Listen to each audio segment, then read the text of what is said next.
Mes seigneurs, chers pères, mesdames et messieurs, bonjour. Je n'ai pas eu la joie de pouvoir écouter toutes les communications de ce matin, mais seulement la fin. Je me réjouis de me joindre à vous. Je suis donc à Saint-Denis comme curé pour la paroisse, recteur pour la cathédrale, les diocésains et la basilique, c'est-à-dire tous les pèlerins et les visiteurs depuis 4 ans et demi. La renaissance du clocher nord de la basilique cathédrale Saint-Denis. Vous l'avez sous les yeux. Saint-Denis porte sa tête, elle n'est pas tombée à terre, et il se relève et marche, ouvrant le chemin de l'Église. La succession apostolique court encore 1775 années plus tard, puisque vient d'être ordonné évêque Monseigneur Étienne Guillet, 5e évêque de Saint-Denis en France, au-dessus de la tombe de Saint-Denis, martyr et premier évêque de Paris.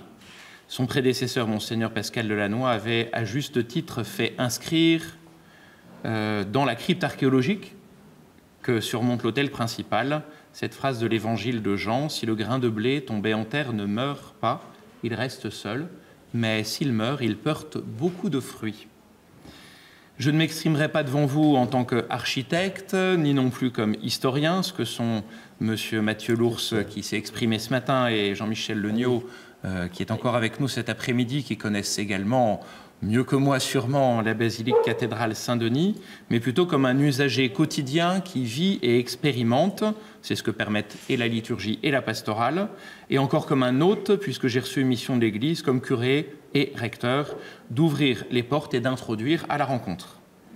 À cet effet, en arrivant en septembre 2020, dans cette nouvelle mission en plein Covid, j'ai été confronté à une absence, pas de cloche disponible.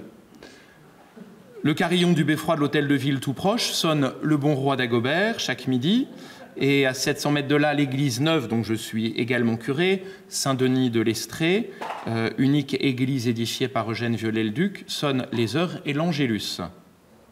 J'ai donc pris la décision de faire sonner Louise, née en 1738, bourdon en bronze de 7 tonnes 2, jouant un sol 2, je crois pour être précis. Alors que sa mission est d'accompagner les grands événements, chaque Eucharistie, depuis plusieurs années maintenant, est donc précédée et conclue par son tintement pour manifester de manière sonore l'attente d'un carillon digne de ce nom. Un peu d'histoire. L'église dont nous parlons, dans la ville de Saint-Denis, et dont la tour nord et la flèche vont être remontées dans les 5 années qui viennent, porte plus d'un titre. D'abord, elle est édifiée à l'emplacement du tombeau de Saint-Denis et de ses compagnons rustiques, prêtres et éleutères, diacres. Descendue du sommet de la colline de Montmartre, elle renvoie d'abord au monde souterrain des morts. Au fil des siècles, auprès du premier évêque de Paris, presque tous les souverains de ce qui est devenu le royaume de France y ont été inhumés à leur tour. Il y a aujourd'hui 43 rois, 32 reines qui y ont leur gisant. Cette nécropole royale est en fait bien plus large, puisqu'on estime qu'environ 20 000 personnes ont été enterrées dans cette église et à ses abords. C'est le roi d'Agobert, environ 600 jusqu'en 639, qui fonde l'abbaye bénédictine, qui va accompagner le développement de cette église pendant presque 12 siècles, jusqu'à la Révolution française, développant d'abord un chapelet d'église côté nord, à gauche de l'église, puis agrandissant l'église abbatiale en superficie et en rayonnement. Suger, élu abbé de Saint-Denis en 1122, est à l'origine de la construction de l'actuelle église, dont vous voyez le chœur haut, son chef-d'œuvre, premier édifice monumental de l'art gothique, dont il a fait édifier le massif occidental et ce chœur que vous voyez, avec double déambulatoire, surmontant la crypte pour y installer les corps saints des martyrs dionysiens. La nef, ainsi que les tours et la flèche nord, seront édifiés après sa mort à la fin du XIIe siècle, et pour la nef au XIIIe siècle. Également, cette église est basilique, devenue de plus en plus ce lieu de pèlerinage, de dévotion. Elle s'est considérablement agrandie depuis que Sainte Geneviève, au Ve siècle, a fait se développer le culte du premier évêque de Lutèce. C'est en 1895 que pour la seconde fois, depuis la Révolution française et définitivement, la basilique royale de Saint-Denis devient une cure et prend donc fonction d'église paroissiale, à la suite de l'ancienne église du Carmel. Enfin, en 1966, le diocèse de Saint-Denis en France, nouvellement érigé, reçoit pour cathédrale celle que la station de métro toute proche nomme encore de manière imparfaite basilique de Saint-Denis. Vous voyez notre nouvel évêque, Monseigneur Étienne Guillet, tout fraîchement ordonné il y a 3 semaines. La flèche de Saint-Denis, surmontant la seule tour nord de la façade occidentale, est édifiée à la fin du XIIe siècle, pointant à près de 90 mètres, frappée, après une longue histoire de plusieurs siècles, frappée par la foudre en 1837, François de Bray, architecte en charge de la restauration de la basilique, démonte, puis remonte et restaure la flèche devenue fragile. Vous le voyez en penchant la tête comme elle. Las d'autres tempêtes entre 1840 et 1845 fragilisent de nouveau la flèche et sa tour, qui sont démontées de 1846 à 1847 par De Bray, puis Viollet-le-Duc, qui lui succède, exécutant au passage des relevés minutieux et un calpinage en vue d'un remontage ultérieur qui jusque-là n'avait pas encore eu lieu. À partir de 1851 et régulièrement, les autorités civiles et les habitants demandent la reconstruction de la tour et de sa flèche. Le terme utilisé habituellement n'est pas celui de clocher, mais de tour et de flèche. Ces près de 180 ans jusqu'à ce jour sont marqués notamment par la relance d'une dynamique par la municipalité communiste dans les années 1980, puis à la fête de la Saint-Denis 1992, c'est-à-dire le 9 octobre, lorsque les 93 cathédrales de France sonnent à l'unisson pour demander la reconstruction de la flèche de Saint-Denis. Un comité de parrainage est créé en 2013, puis l'association Suivez la Flèche en 2016, qui signe une convention avec le ministère de la Culture, le Centre des Monuments Nationaux et le diocèse de Saint-Denis en France.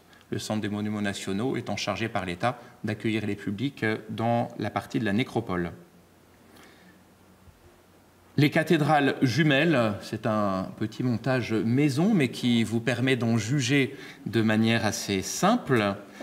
Après l'incendie de Notre-Dame de Paris, la jeune sœur de Saint-Denis, le projet d'une reconstruction financée par les droits d'entrée des visiteurs, à la manière du château bourguignon de Guédelon, porté par Jacques Moulin, architecte en chef des monuments historiques, évolue grâce au soutien du Fonds de solidarité interdépartementale d'Île-de-France, le FS2I, qui affecte en 2020 à la basilique cathédrale Saint-Denis des fonds initialement fléchés, c'est le terme, pour sa petite sœur de l'île de la Cité.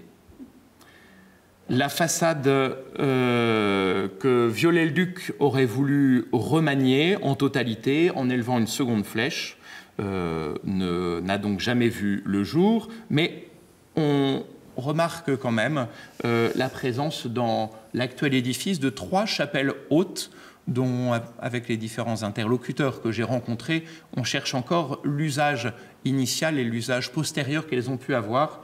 Une qui est située derrière la grande rose centrale, et puis 2 qui sont latérales à droite et à gauche. Voici ce qu'écrit l'abbé Sugère, qui a pensé et fait construire l'actuelle basilique cathédrale, église abbatiale.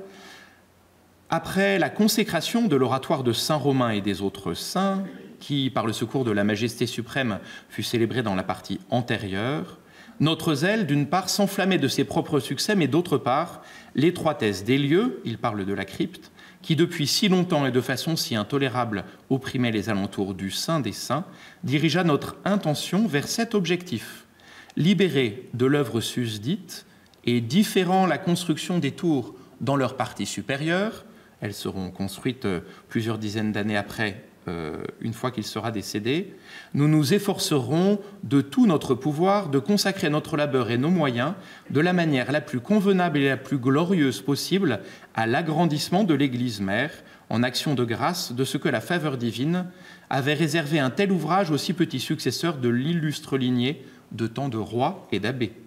Ayant donc tenu conseil avec nos frères très dévoués, dont le cœur brûlait d'amour de Jésus, tandis qu'il leur parlait en chemin, nous décidâmes, dit Sugère, sous l'inspiration de Dieu et après délibération, en considération de cette bénédiction que l'intervention de Dieu, au témoignage d'écrits vénérables, conféra par l'imposition de ses propres mains à la consécration de l'ancienne Église, de respecter les pierres elles-mêmes, ainsi sanctifiées, comme autant de reliques et de nous appliquer à ennoblir la nouvelle addition qu'une telle nécessité exigeait par la beauté de la longueur et de la largeur. Il fut donc décidé, après réflexion, poursuit Suger, de déplacer la voûte inégale à celle plus haute qui couvrait l'abside contenant les corps des saints, nos seigneurs, jusqu'au niveau supérieur de la crypte à laquelle elle était jointe. Ainsi, une seule crypte offrirait son sommet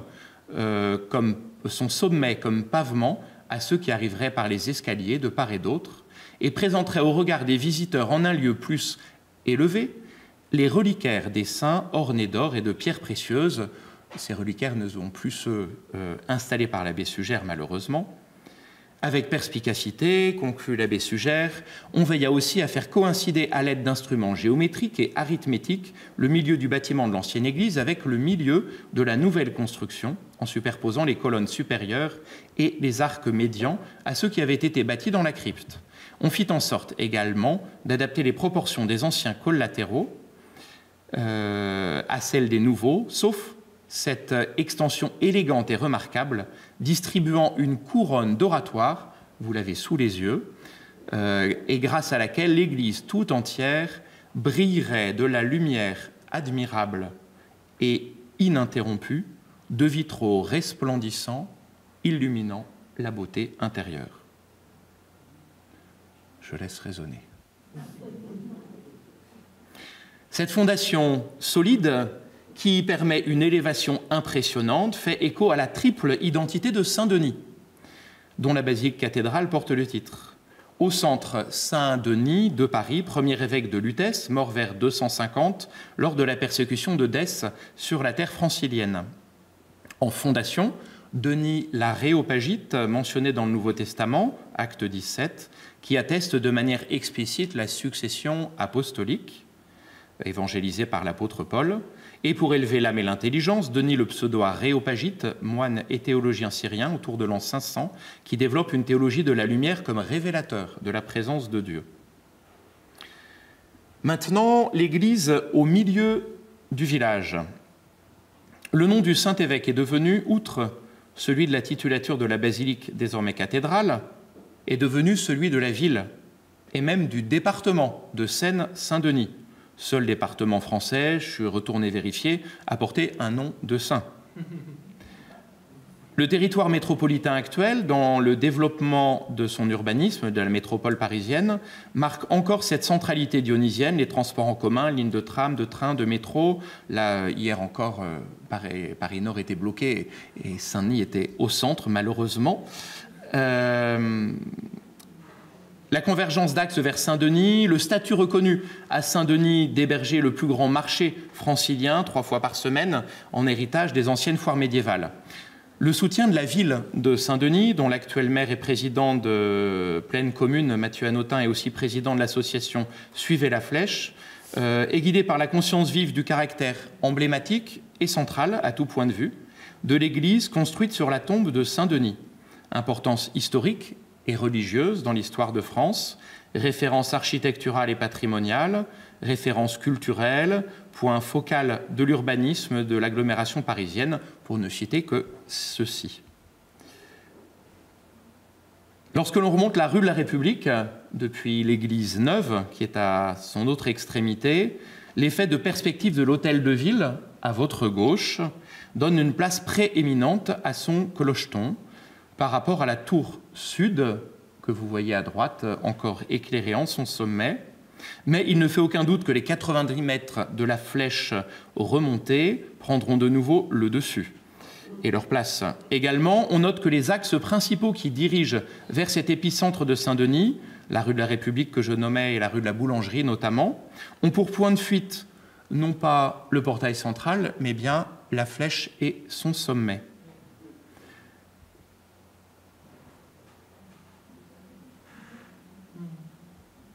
Alors vous voyez cette horloge qui est en hauteur au milieu de la façade du massif occidental.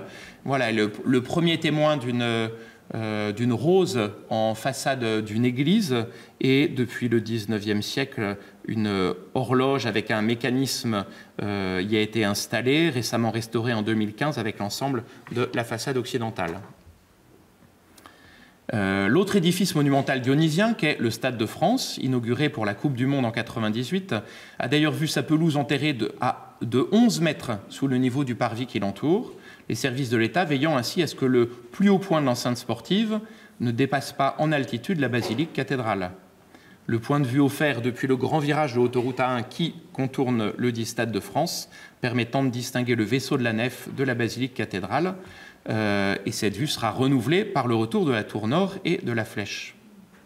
Dans la tour sud, comme évoqué plus haut, un beffroi en bois porte le bourdon et plusieurs cloches en mauvais état qui ne peuvent pas actuellement fonctionner.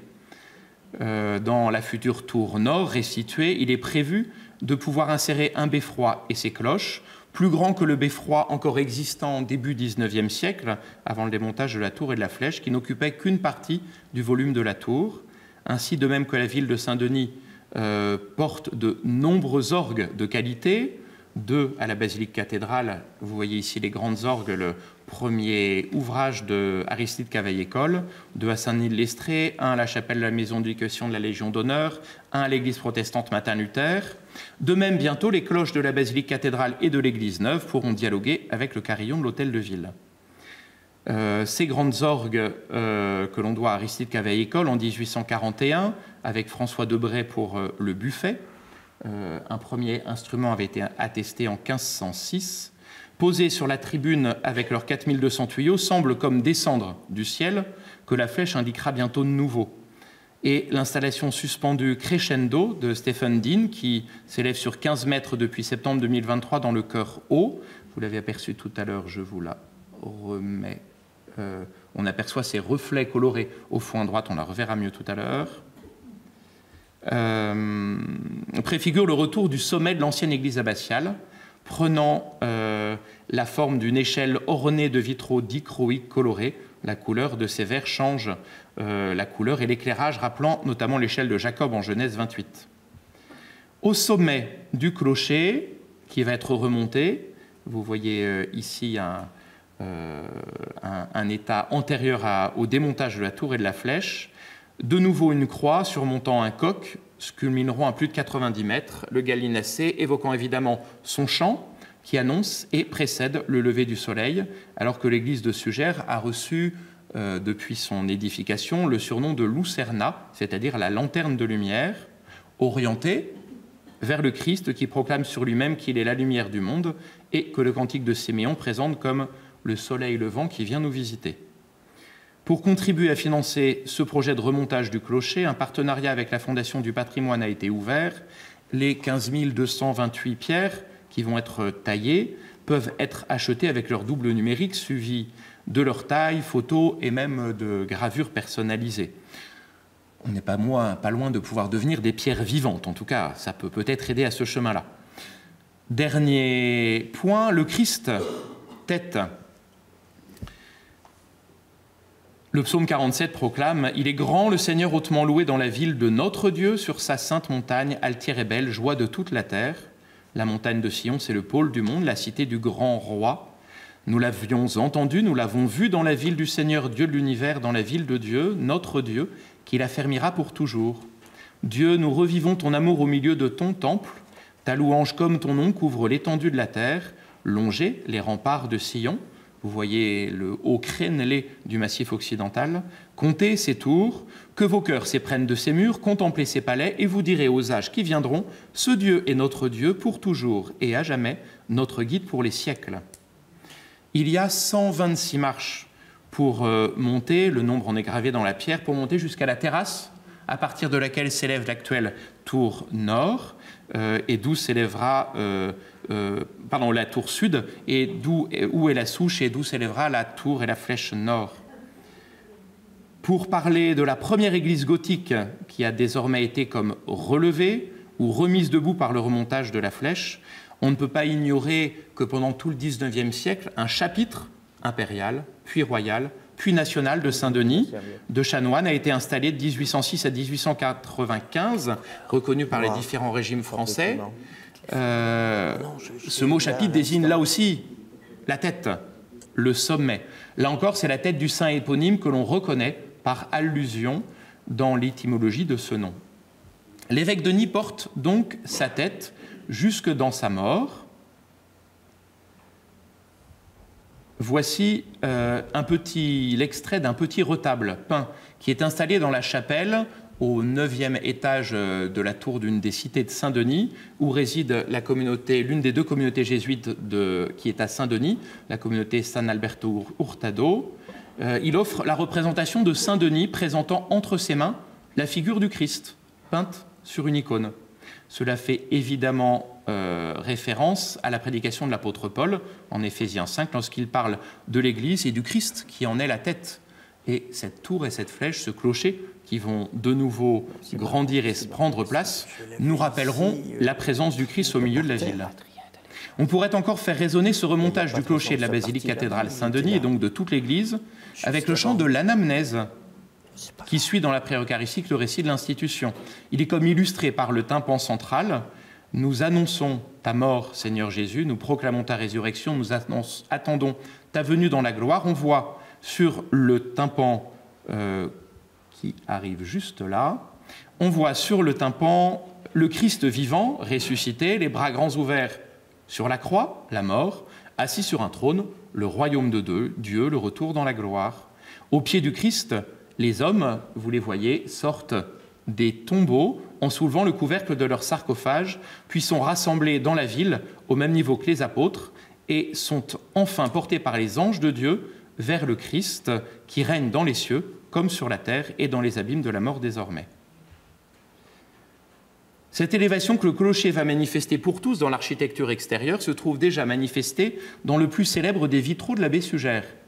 Vous le voyez là en sa totalité, restauré depuis 2 ans, avec une copie conforme. C'est le vitrail de l'arbre de Jessé. Le père du roi David voit cet arbre généalogique sortir de ses entrailles, portant les rois des générations à venir, jusqu'à la Vierge Marie, on le voit là vu d'en haut, et au Christ lui-même, surmonté de 7 colombes, portant chacune le nom d'un don de l'Esprit Saint. En regardant de près, on se rend compte que si ces colombes reposent bien sur le Christ, c'est l'Esprit du Père et du Fils, comme le proclame le symbole de Nicée-Constantinople, elles sont aussi représentées par l'abbé Sugère comme des fruits portés par les branches de cet arbre de vie sur lequel trône le Fils de Dieu. C'est une manière d'évoquer la vie de cette Église qui va de nouveau grandir et croître pour nous rapprocher du ciel. Cette même logique verticale est manifestée sur le tympan central puisque le Christ crucifié qui trône est surmonté du Père présentant son Fils comme l'agneau de Dieu. Vous voyez avec la souris, le Père est ici. Voilà, il présente son Fils comme l'agneau de Dieu, lui-même placé sous une colombe. Et j'ai vu en entrant dans cette salle qu'une autre colombe, on la voyait juste de dos par ses ailes. Ici, lorsqu'on se place sous cette colombe, on la voit dynamique et même olympique. Elle est presque invisible de face. Lorsqu'on on passe le pas du grand portail central, on la voit nous regarder et fondre sur nous, être comblée de l'Esprit Saint. Ainsi, se tourner vers le ciel conduit à être comblé de l'Esprit de Dieu. En 2018, un nouvel aménagement liturgique voulu par Monseigneur Pascal Delannoy a installé un ambon et un autel fait de travertins d'Arménie et de verre optique. Dans la pierre de travertin de l'autel a été creusée une grande croix que vous voyez, qui projette en permanence de manière verticale une croix de lumière près de l'emplacement de la tombe de Saint-Denis et de ses compagnons. Par ce lien lumineux est exprimé que le témoignage jusqu'au martyr de Saint-Denis a porté la bonne nouvelle sur notre terre de France. Les gisants eux-mêmes expriment visiblement le mouvement de la résurrection et de ce relèvement.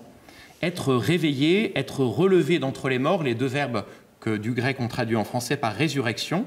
Outre l'orientation de tous ces gisants, tournés vers le Christ, soleil levant à l'est, alors que la plupart des gisants sont allongés et que ceux qui sont d'époque Renaissance disposent d'un gisant transi, allongé, et au-dessus d'un gisant priant, le roi et ou la reine étant à genoux en prière, vous voyez que plusieurs défunts bénéficient d'un gisant ayant la tête délicatement posée sur un coussin, avec un ou deux anges qui les entourent et qui délicatement les réveillent, les aident à relever la tête pour le jour de la résurrection. Enfin, une surprise fut découverte lors des fouilles archéologiques il y a 2 ans préparatoires au remontage de la tour nord et de la dite flèche, justement. Sous le seuil du grand portail central de la façade, dans un angle, les archéologues ont découvert une pierre qui est un chapiteau sculpté. Vous le voyez, il est ici. Un chapiteau sculpté sur ses 4 faces, issu probablement, il est en cours d'analyse en ce moment, d'un réaménagement précédent de l'église abbatiale par Sugère. La face visible, tournée vers l'extérieur, représente la transfiguration. Jésus, sur terre, mais en haut de la montagne, est déjà dans la gloire du ciel, élevé. Cette pierre ne se trouvait pas en position de supporter l'église, comme rajoutée en position centrale. Le responsable des fouilles m'a aussitôt exprimé, et l'a confirmé ensuite, c'est la pose de la première pierre de l'époque. Ce que j'ai traduit avec les mots de l'Évangile, la pierre qu'ont rejeté les bâtisseurs est devenue la pierre d'angle en Matthieu 21. Ainsi, le Christ illumine les hommes, répand son Esprit Saint, les relève et les conduit à Dieu le Père. La vision des ossements desséchés du prophète Ézéchiel dans cette grande nécropole, relevée par l'Esprit de Dieu, prend corps. Vous saurez que je suis le Seigneur quand j'ouvrirai vos tombeaux et vous en ferai remonter, ô mon peuple. Je mettrai en vous mon esprit et vous vivrez. Je vous donnerai le repos sur votre terre. Alors, vous saurez que je suis le Seigneur. J'ai parlé et je le ferai, oracle du Seigneur, en Ézéchiel 37. Dans moins d'une semaine, vendredi 14 mars, sera solennellement posée et scellée la première pierre de la tour nord et de la flèche de la basilique cathédrale Saint-Denis, 180 ans après, par le président de la République, Emmanuel Macron. Ce n'est que le début de la fabrique de la flèche, nom donné au chantier du remontage de ce clocher, signe visible par tous de la vitalité et du renouveau de l'Église, spécialement des célébrations de baptême d'hommes et de femmes. Aujourd'hui, précisément, cet après-midi, 225 adultes, 450 adolescents sont appelés au baptême par notre nouvel évêque. Les hommes remontent la flèche, le Christ lui-même relève son Église. Rendez-vous dans 5 ans pour la volée des cloches au jour de l'inauguration à Saint-Denis.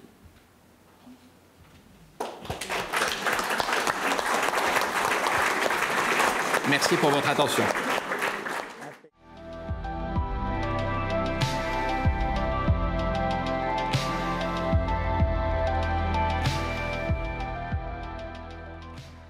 Cher Président, Excellences, chers pères, chers amis, Mesdames, Messieurs, j'ai été très heureux d'être invité à ce colloque pour apporter ma petite clochette à ce carillon. Ça m'a conduit à reprendre quelques recherches que j'avais effectuées il y a une quarantaine d'années, lorsque j'avais publié un livre sur l'administration des cultes à l'époque concordataire, et la question des cloches fait partie de ce vaste sujet à la fois administratif, juridique et politique, du point de vue de la politique religieuse. L'époque concordataire va de 1801, au moment où la République française échange un traité avec le Saint-Siège, et s'achève avec la loi de 1905, qui est une rupture unilatérale du traité en question. Et c'est au cours de cette période que se développe un mode de relation tout à fait nouveau entre les églises, en particulier l'Église catholique et l'État.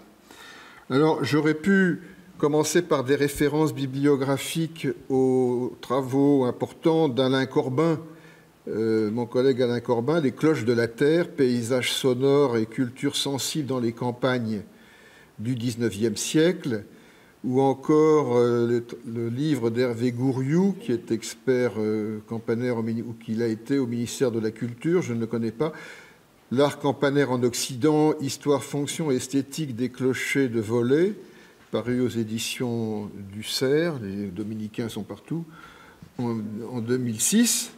Mais je ferai une référence en premier à un texte qui m'avait beaucoup frappé à l'époque, qui est l'ouvrage de Lucien Fèvre, Le problème de l'incroyance au XVIe siècle, la religion de Rabelais, l'un de ces ouvrages qui ont dû leur célébrité essentiellement au fait qu'ils ont été pour des générations d'étudiants des lectures imposées.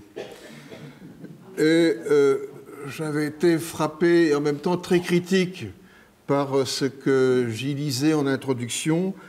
Lucien Febvre posait la question de l'incroyance dans un contexte où l'appartenance au catholicisme allait de soi, allait même de droit, je dirais, et la mettait en rapport avec l'organisation de la société, et en particulier du temps. Et il développait de longues phrases assez poétiques sur le temps dans un monde sans horloge ni montre, organisé par un signal public, la cloche. Et Febvre insistait sur le caractère religieux de l'émetteur, l'Église, le clocher de l'Église, sur la nature du message aussi, bien sûr, les heures liturgiques et l'Angélus.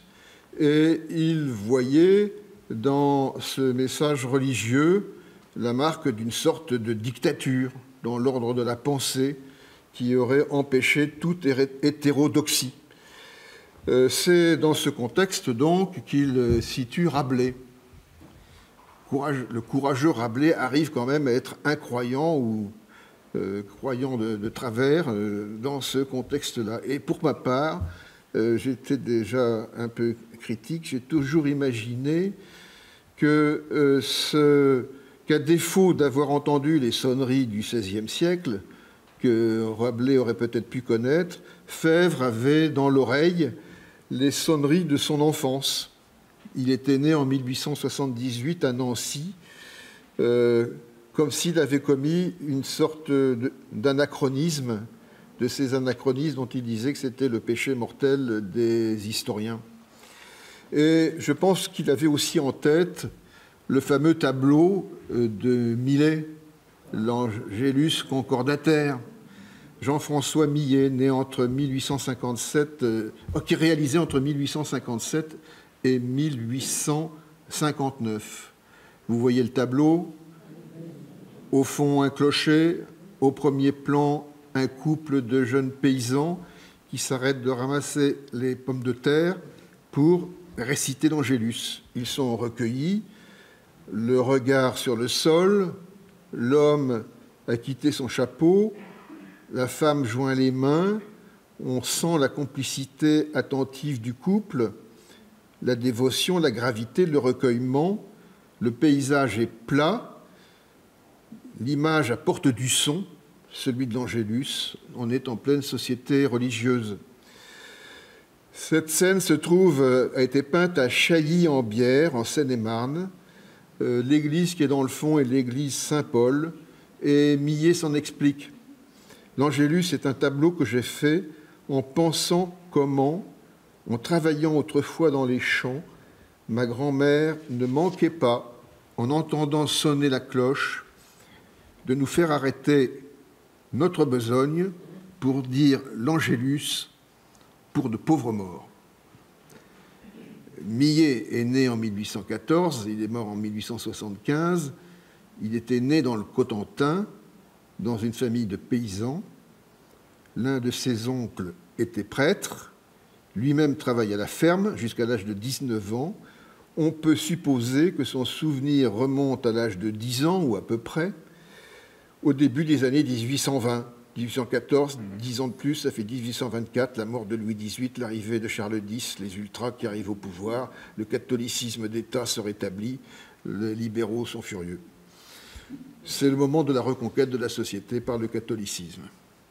L'Angélus, en principe, on le sonne 3 fois par jour, à 6 heures, 12 heures et 18 heures, 3 fois 3 tintements suivis d'une volée. Je me pardon de reprendre ces données basiques, mais comme personne n'a encore dit à quoi servaient les cloches depuis le début de la matinée, je fais ce travail. Il a été recommandé par Jean XXII, tous les papes d'Avignon n'ont pas été mauvais, bien au contraire, en 1318, puis Calix II en 1456, Louis XI intervient en 1472 et recommande cette sonnerie. Et j'ai noté avec un certain amusement caustique qu'une historiographie révisionniste, à la limite du woke, récente, y voit le pendant de la psalmodie du muezzin. ce qui me paraît invraisemblable, particulièrement depuis les temps de croisade. Ce qui me paraît invraisemblable, je pense que les sonneries sont évidemment très antérieures à la naissance même de l'islam. En fait, c'est un encouragement à la dévotion mariale. Il vise à une organisation chrétienne du temps en superposition avec les heures liturgiques et canoniales. La cloche domine le temps quand on pense qu'il y a vigile, laude, prime, tierce, sexe, nonne, vêpres et complis. Ça fait déjà beaucoup de sonneries, notamment pour ceux qui habitaient non loin d'une fondation bénédictine qui étaient les champions de ces sonneries. Alors, sous l'Ancien Régime, le clocher fait l'objet d'un usage mixte. Il sonne les heures de la journée, mais il sonne aussi les grands événements politiques ou sociétaux dans un contexte où le civil et le religieux sont intimement mêlés. Dans un livre que j'avais publié à l'intention des professeurs de l'enseignement secondaire public, 20 siècles d'architecture religieuse en France, j'avais consacré quelques pages à la question de la place du clocher, qui met en évidence le rôle de l'institution qui est responsable des cloches. Dans une collégiale, la vocation paroissiale, vous avez des collégiales qui ne savent qu'il y a des fonctions de collégiales sous l'Ancien Régime, mais d'autres peuvent avoir une fonction paroissiale, avec du coup ce qui conduit à des financements croisés pour la restauration. Le clocher peut se trouver à l'entrée du chœur. À ce moment-là, il est au milieu de l'église. Il est donc sous l'autorité du collège. Et à ce titre, il y a des conflits nécessaires sur l'entretien. La paroisse refuse, puisque ça appartient au collège. Mais si le clocher se trouve en façade, l'entretien relève de la communauté paroissiale plus que du collège. Et les textes juridiques confirment de manière générale la priorité religieuse des cloches sur leur priorité civile. On a diverses ordonnances royales, l'ordonnance de Blois, l'ordonnance de Melun, et surtout un arrêt du Parlement de Paris du 29 juillet 1784. L'Ancien Régime est en train de finir, nous sommes à 5 ans de la Révolution. Je lis ce passage. Ordonne que les cloches ne pourront être sonnées que pour les différents offices de l'Église.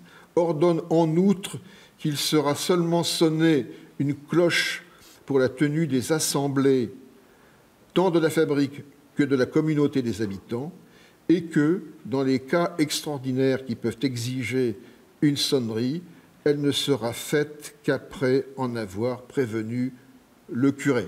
Donc c'est clair, il y a un usage liturgique qui est clairement assumé et un usage civil qui se fait après autorisation du curé et avec l'usage d'une seule cloche.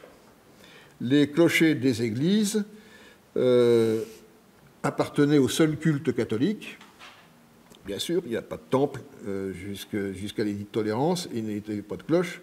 Le curé en était le seul gardien et le seul régulateur. La Révolution se passe, et puis arrive la signature du Concordat et la publication des articles organiques, qui sont le décret d'application de la loi, c'est-à-dire la loi du 18 Germinal an 10, du 8 avril 1802, qui d'ailleurs a été rédigée sans concertation avec les autorités romaines. Et ces articles organiques organisent le quotidien des rapports entre les églises et l'État, et en particulier l'article 48 des articles organiques. Et puis on y reviendra. Et puis d'autres textes, le décret du 30 décembre 1809, et enfin une ordonnance du 1er janvier 1825. Il faut à peu près 25 ans pour que se cale l'ensemble, l'arsenal juridique de tout ça. Ces textes, en fait, reprennent les règles d'Ancien Régime. C'est pourquoi sur beaucoup de points, il n'y avait pas de raison pour l'Église de s'émouvoir d'une rédaction non concertée avec les autorités romaines, puisqu'en fait, on reprenait des fins d'efficacité une bonne partie des textes antérieurs. Enfin, avec des petites nuances, vous allez voir. L'article 48 dit « L'évêque se concertera avec le préfet pour régler la manière d'appeler les fidèles au service divin par le son des cloches. Là, j'observe une montée qui va durer jusqu'à notre époque du pouvoir épiscopal sur le pouvoir des curés. C'est évidemment demandé par les autorités épiscopales, pas du tout par les curés, qui, au XVIIIe siècle, dans un contexte gallican janséniste, étaient ce qu'on appelait richéristes, c'est-à-dire qu'ils affirmaient le pouvoir des curés contre ceux des évêques. Donc là, c'est déjà la préfiguration des associations cultuelles. Vous voyez, sur ce petit détail, on voit les choses. On ne pourra sonner les cloches pour toute autre cause que le service du culte, sans la permission de la police locale. Donc, on n'a pas besoin du maire. Et puis, on a un autre texte qui définit encore plus clairement les choses. C'est une décision contentieuse, le 17 juin 1840, l'avis du comité de législation du Conseil d'État sur l'usage, je cite, l'usage des cloches, les droits respectifs de l'autorité ecclésiastique et de l'autorité civile. Alors, ce texte rappelle qu'en application du Concordat, le culte catholique est librement exercé, qu'il est public, que sous réserve des règlements de police relatifs à la tranquillité publique, évidemment. Donc les cloches ne peuvent pas être utilisées par des personnes étrangères au culte catholique, ni pour les enterrements de celles à qui les prières de l'Église auraient été refusées. Ce n'est pas théorique, parce qu'à la fin du XIXe siècle et au début de la séparation, on va avoir toute une série de libres penseurs qui vont demander des sonneries de cloches, et ça va créer des contentieux et évidemment des refus. Le curé a seul la clé du clocher, comme il a celle de l'Église. Le maire n'aura qu'une seconde clé. Les usages locaux doivent être conservés s'ils ne présentent pas de graves inconvénients. Et de manière générale, les curés et les maires doivent se concerter. Alors, rentrons plus encore dans le détail. Le sonneur. Le sonneur est recruté par le curé, il est payé par la fabrique, mais il doit être défrayé par la commune en contrepartie des besoins communaux. Et toutefois, en cas de péril commun ou de circonstances qui exigent des sonneries, le curé doit obtempérer aux réquisitions du curé. Voilà, c'est clair. Mais cette jurisprudence est jugée par les commentateurs favorable aux catholiques. En fait, le maire ne peut pas faire sonner pour réunir le conseil municipal, convoquer la garde nationale, appeler les ouvriers au travail ou les enfants à l'école. L'article 48, dit-on, disent les juristes, est limitatif des droits du curé et non attributif en faveur du maire. Voilà. Donc le curé a le droit de sonner l'angélus, la messe paroissiale, les vêpres, les processions, le catéchisme, les instructions, les prières, la bénédiction du Saint-Sacrement, les messes hautes et basses des jours ouvrables, les baptêmes, les premières communions, les mariages, le viatique, l'extrême-onction et l'agonie, le décès, les convois, le service des morts, l'arrivée et le départ de l'évêque en visite. Ça fait beaucoup. Quant au maire, il a le droit de sonner en cas d'incendie, d'inondation, d'insurrection, d'invasion ennemie. Il peut sonner aux fêtes nationales, pour la naissance et le mariage des souverains, le passage du prince, les événements heureux et les bienfaits publics. Alors, dans le quotidien, comment se passe l'usage religieux par rapport aux usages civils dans une société de concorde? Le concordat, c'est la concorde. Il peut y avoir rivalité, voire conflit, mais le religieux l'emporte toujours, sauf cas exceptionnel. Pourquoi? Un fait majeur, générateur, la cloche est bénite. Et donc, elle entre dans le religieux. Elle possède, la preuve qu'elle est bénite, c'est qu'elle possède un parrain ou une marraine, et elle s'intègre à la société.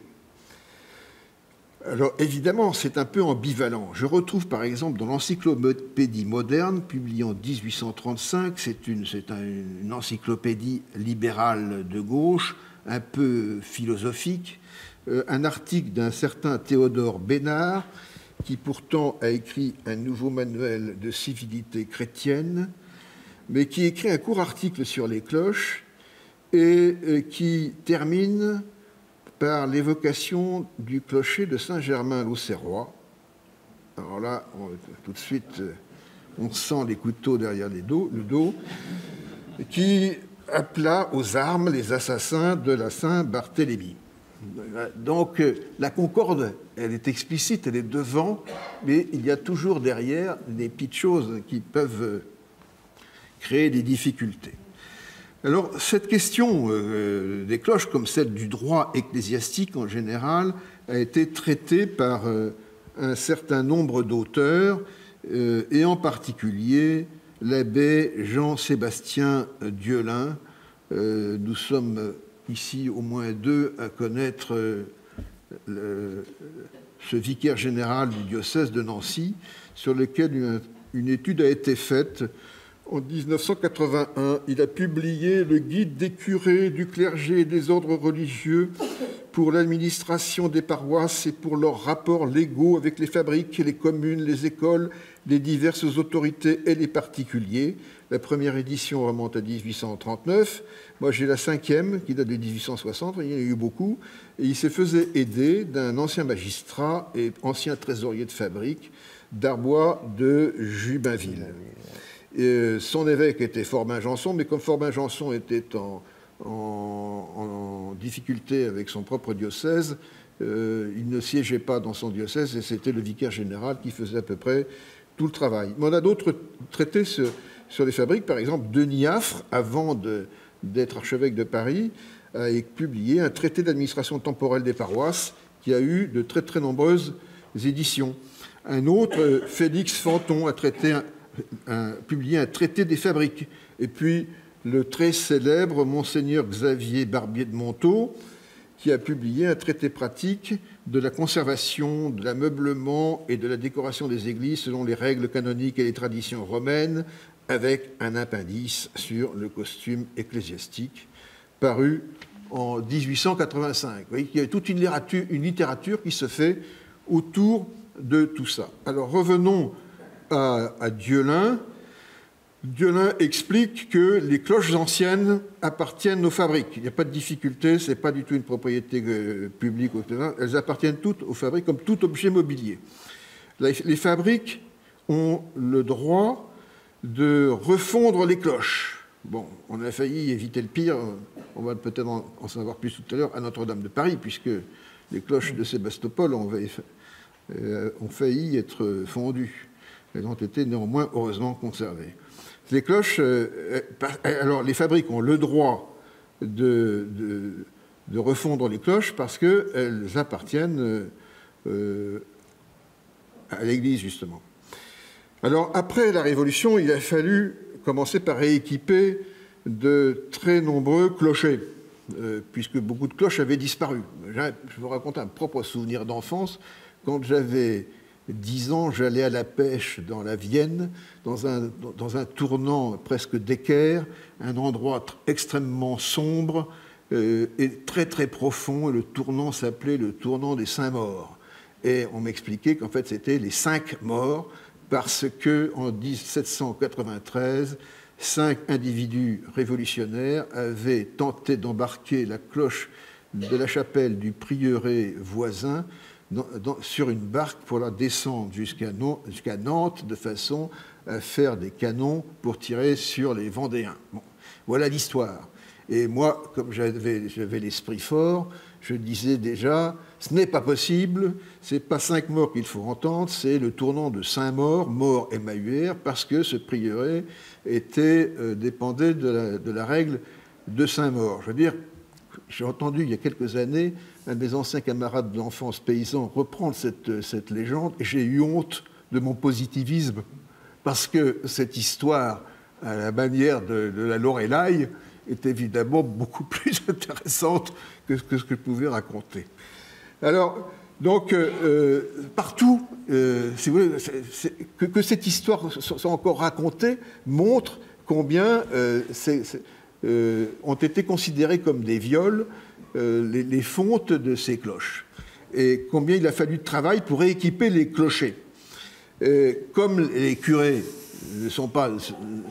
n'ont pas pour vocation professionnelle de rééquiper les clochers, Dieulin publie son manuel, entre autres pour les aider là-dessus. Et il leur apprend comment faire une cloche, comment la faire sonner, comment accorder une cloche, comment réparer une cloche fêlée.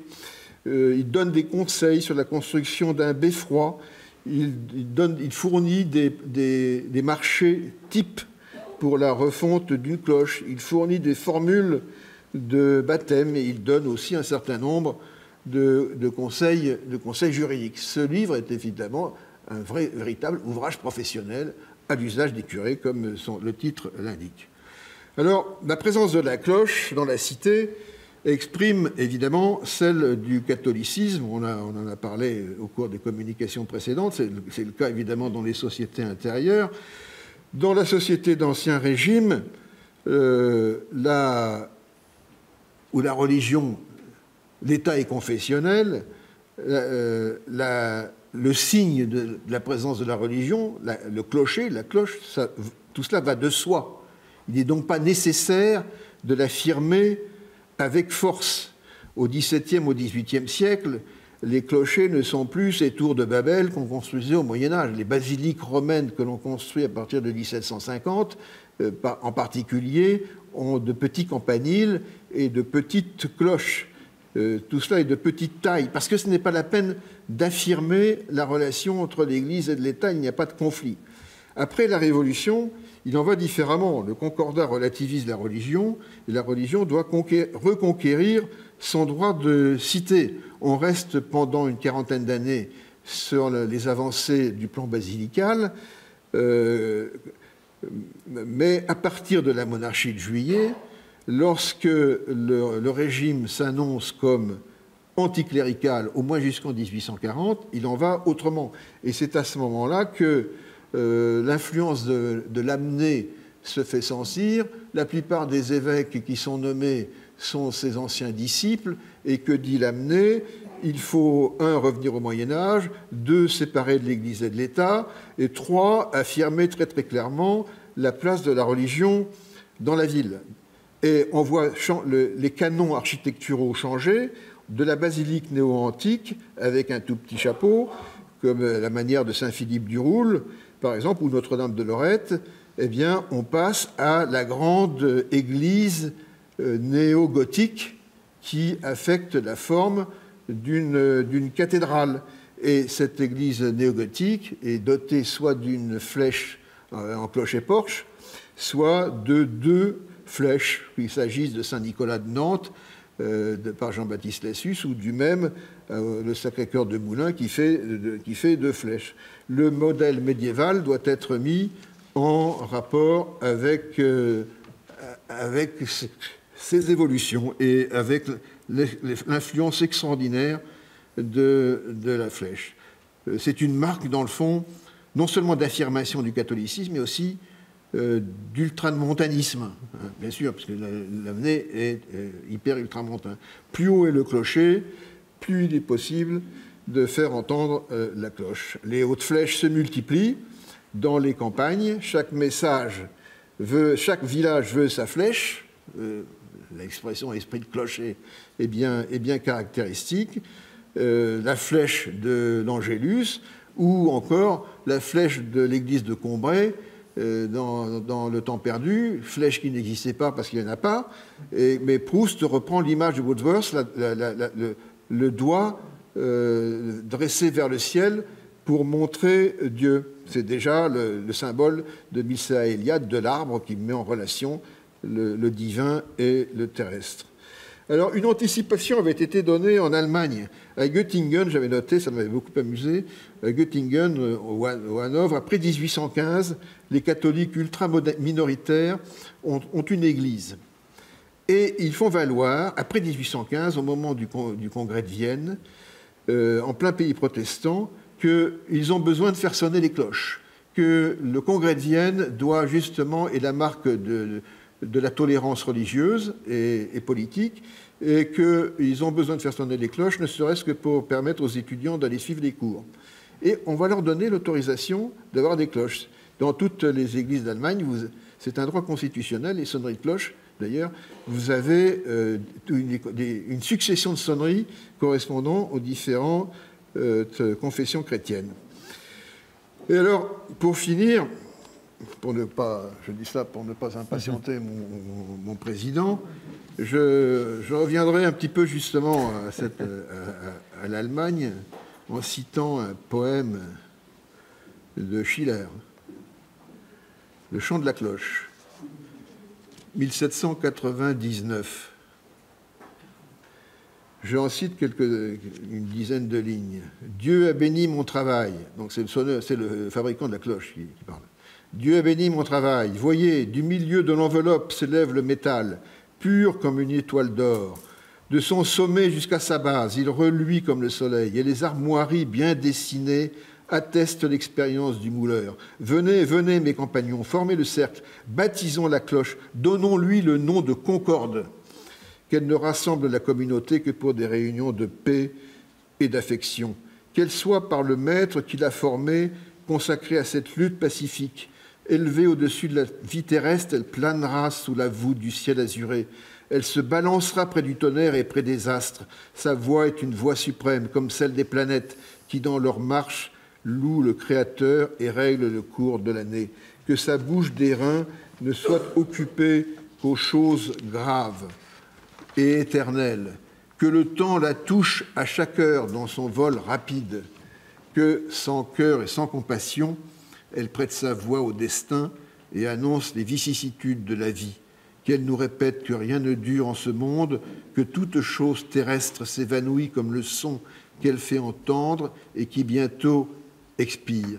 Maintenant, arrachez avec les câbles la cloche de la fosse, qu'elle s'élève dans les airs, dans l'empire du son. Tirez, tirez, elle s'émeut, elle s'ébranle, elle annonce la joie à cette ville, que ses premiers accents soient des accents de paix. Donc ce poème, je regrette de ne pas vous le lire en allemand, mais je ne voulais pas vous infliger mon piètre accent, date de 1799. L'auteur donne à la cloche comme nom de baptême celui de Concorde, 2 ans avant la signature du Concordat. Il en fait le symbole, en quelque sorte, anticipé de cette étape historique, en France comme en Allemagne, des relations entre la religion et la puissance civile, pour le meilleur et pour le pire. Le 2 août 1914, de part et d'autre du Rhin, la cloche sonnait le tocsin. On ne passait pas seulement du concordat au discordat, mais un monde s'effondrait. Je vous remercie.